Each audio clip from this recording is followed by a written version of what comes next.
think how ironic that Whoopi Goldberg and Joy Behar and the rest of the ladies on The View spend their time calling Republicans the conspiracy theorists, but they have been wrong about everything they have said over the last couple of years. Did Karoline Leavitt just destroy The View?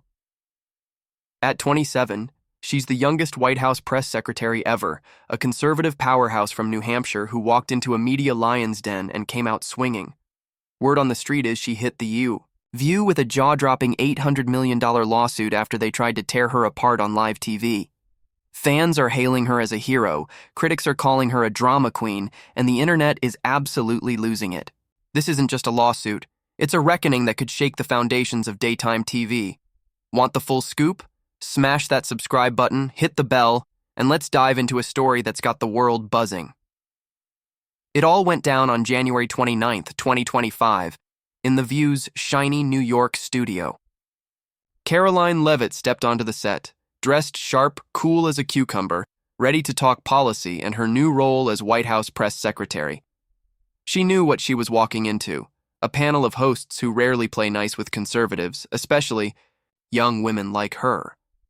But Leavitt was ready, armed with facts and a steady hand. She was there to discuss national security, youth and politics, and the Trump administration's goals. What she got instead was a calculated ambush.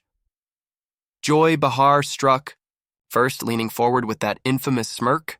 "Let's be real, Karoline's not here for her brains. Trump probably thinks she's a 10, she said, her voice dripping with sarcasm. The audience laughed, but it wasn't the warm kind. It was meant to sting. Sonny Hostin didn't miss a beat, piling on with, let's not pretend this is merit-based. She's a poster girl for privilege, plain and simple." Then Whoopi Goldberg sealed the deal, crossing her arms and dropping a line that would spark a firestorm. "Without wokeness, you wouldn't even have that job." The crowd roared, but online, the reaction was pure outrage. Clips flooded X, with users posting, "Disgusting how they ganged up on her," and "The View just showed their true colors." Hashtags like "Why Karoline Setup" and "The View Bias" trended within hours. They thought they'd humiliate her, but they miscalculated. Leavitt didn't flinch.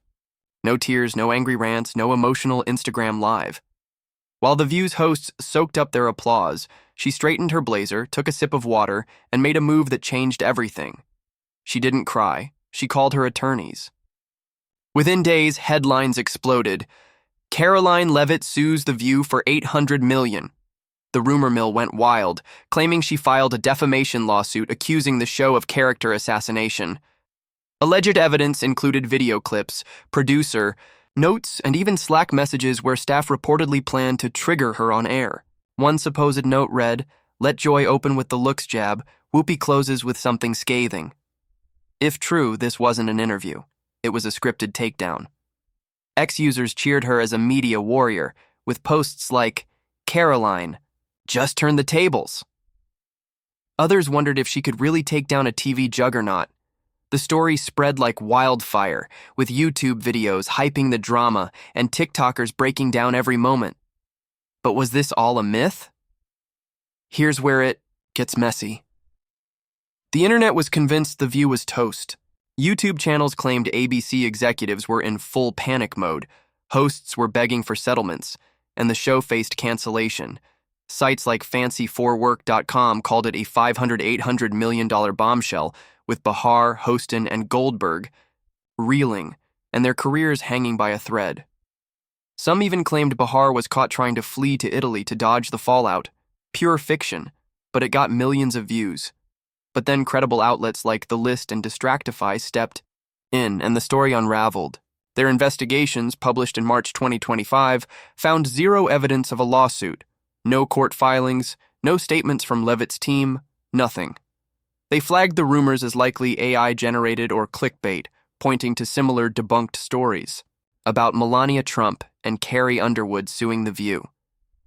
So why did the rumor explode? It struck a nerve. People are fed up with media pile-ons, especially against young conservatives like Leavitt. The idea of her fighting back felt like justice, even if it wasn't real. The truth was blurry, but the drama was unstoppable, and Leavitt wasn't done fighting. While The View grappled with the rumor storm, Leavitt was locked in another battle, with the press itself. In February 2025, the Associated Press sued her, along with White House Chief of Staff Susan Wiles and Deputy Chief of Staff Taylor Budowich, over restricted access to Trump events. The issue? Leavitt banned AP from the Oval Office and Air Force One because they wouldn't call the Gulf of Mexico the Gulf of America, a Trump administration push. The lawsuit called it a First Amendment violation, but Leavitt fired back at the Conservative Political Action Conference, saying, "We feel we are in the right. Access is a privilege, not a right." A Trump-appointed judge denied AP's emergency relief, giving her a small win, but the case is still ongoing. Then there were her public missteps. She claimed a deported Salvadoran was an MS-13 leader due to a clerical error, drawing heat from CNN. On Fox News, she botched grammar, saying Trump would make our government more efficiency, earning the nickname Spinmeister. Love her or hate her, Leavitt was a lightning rod, drawing cheers from supporters and jeers from critics. While The View scrambled, Leavitt took on the press. But this was bigger than one fight. Leavitt wasn't the first target, and she won't be the last. The View's attack fit a long pattern of mainstream media going after conservative women, often hitting below the belt. Sarah Huckabee Sanders faced relentless jabs about her appearance during her time as Trump's press secretary. Kayleigh McEnany was branded a propagandist for her fierce loyalty. Kellyanne Conway and Sarah Palin got similar treatment, mocked for their looks or legitimacy. Ex-users called out the hypocrisy. Behar's looks comment wasn't exactly feminist, and Goldberg's wokeness jab ignored Leavitt's resume. St. Anselm College grad, congressional candidate at 25, Trump campaign spokesperson while pregnant. One post read, "They call her unqualified but cry empowerment for everyone else." The backlash wasn't just about Leavitt, it was about years of perceived bias. Supporters saw her as exposing a double standard, while critics argued she was milking the drama. The fight tapped into a cultural divide, with conservative outlets like the Daily Wire hyping her as a symbol of resistance. The View saga was a flashpoint in a bigger war between conservative voices and the media elite. And the public was watching. The internet didn't just watch, it exploded. X and TikTok became battlegrounds, with fans churning out memes of Leavitt as a superhero smashing The View's logo. Hashtags like Caroline wins and cancel The View trended for days in February 2025.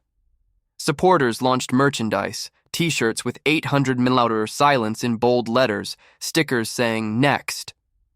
Time lawyer up.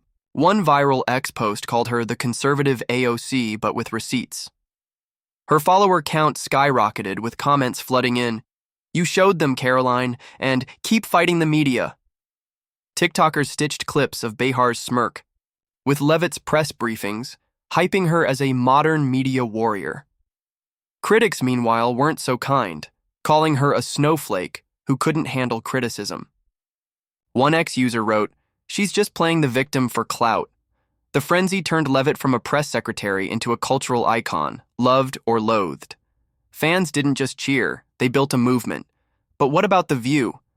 Whispers of doom hit ABC, or so the rumors claimed. YouTube channels and sketchy blogs reported the network was in chaos.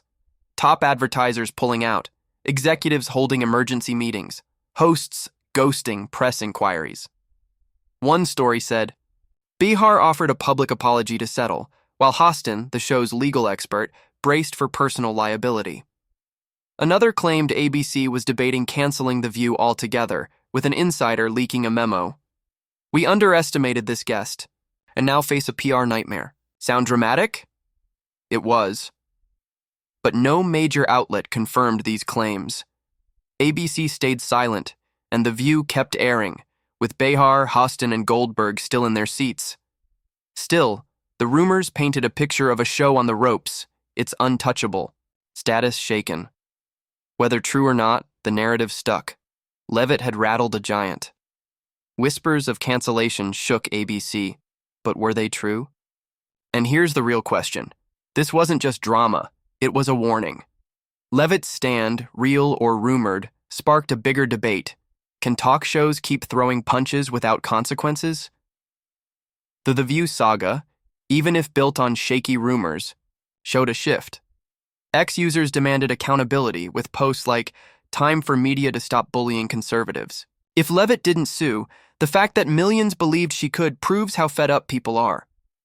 Other shows are reportedly rewriting guest guidelines, and legal teams are coaching hosts on defamation risks.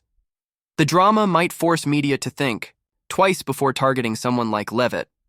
Her story, part fact, part legend, could reshape how talk shows operate. It's not just about one woman, it's about a culture that's tired of unchecked jabs. Leavitt's fight, whether in a courtroom or the court of public opinion, sent a message.